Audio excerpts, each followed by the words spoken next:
उसका गिरफ्तार भी है। जी। सर, अगर वर्तमान के परिप्रेक्ष्य में देखा जाए तो इस समय ज्ञानवापी प्रकरण बड़े ज़ोरों-शोरों में चल रहा है फिर एक बार। इस चीज़ को सर आप कैसे देखते हैं? अब ज्ञानवापी प्रकरण देखिए इस समय न्यायालय में है और न्यायालय में उसकी जांच होगी।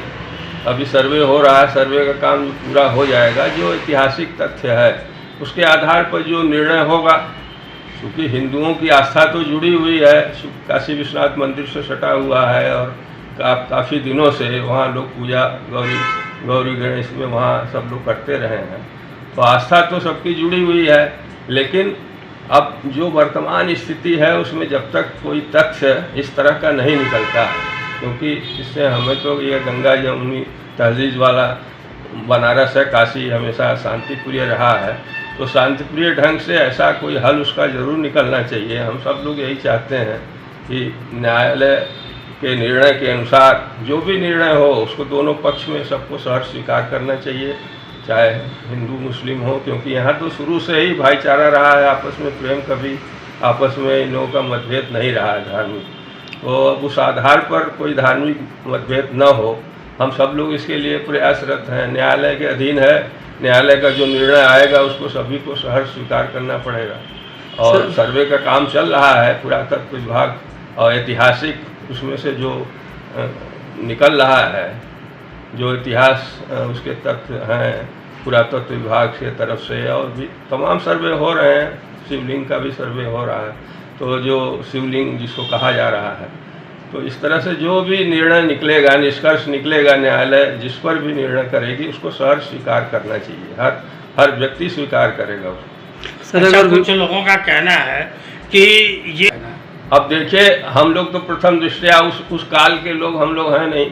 हम लोग तो आज़ादी के समय सन 51 में मेरा भी जन्म हुआ है, और जब से हम लोग देख रहे हैं यह दोनों पक्ष के लोगों का पहले वहाँ पूजा भी होता था, पीछे के साइड में जो है, और मस्जिद का भी काम चल रहा था, तो ये निरंतर चल रहा है। अब ऐतिहासिक जो पिछला इतिहास है उसको अगर पलटा जा रहा है, तो इतिहास में क्या था, पहले मस्जिद था। इतिहास में तो हम लोग पढ़ते हैं कि भाई मंदिर को तोड़ के मस्जिद बनाया गया, कई जगह ऐसा हुआ है।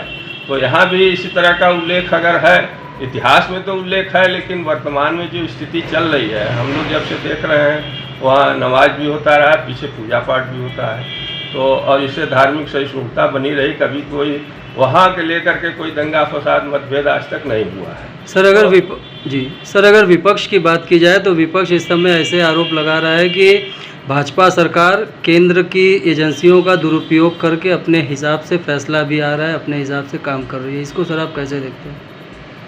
देखिए, अब ये है भाई, हर आदमी का अपना अपना नज़रिया है। और सामान्य व्यक्ति के दृष्टिकोण से देखा जाए तो वो अगर आपराधिक इतिहास जिसका है, जो अपराधी तत्व हैं, अगर उनके प्रति कोई कार्रवाई होती है तो इसमें आम जनता को कोई लेना देना नहीं, आम जनता इससे खुश होती है। अगर आपराधिक प्रवृत्ति का कोई व्यक्ति है, उसकी कोई जांच होती है, कोई उसके खिलाफ कोई कार्रवाई की जाती है, चाहे वो प्रदेश सरकार कर रही हो या केंद्र सरकार। लेकिन कोई निर्दोष व्यक्ति जब फंसता है या निर्दोष व्यक्ति किसी आरोप का शिकार होता है तो लोगों को कष्ट होता है, तब लोग आवाज़ उठाते हैं। सर, अभी वर्तमान में पाकिस्तान से एक आई हुई सीमा हैदर, सीमा संजय मीणा का विवाद आपके सामने होगा। सर, इसको सुरक्षा एजेंसियों की चूक समझी जा रही है, इसको आप कैसे देखते हैं? निश्चित ये चूक मानी जाएगी, क्योंकि भाई ठीक है, आप अगर भावनात्मक ढंग से देखें तो प्रेम में यहाँ आ गई, अब प्रेम उसको हिंदू धर्म स्वीकार कर लिया।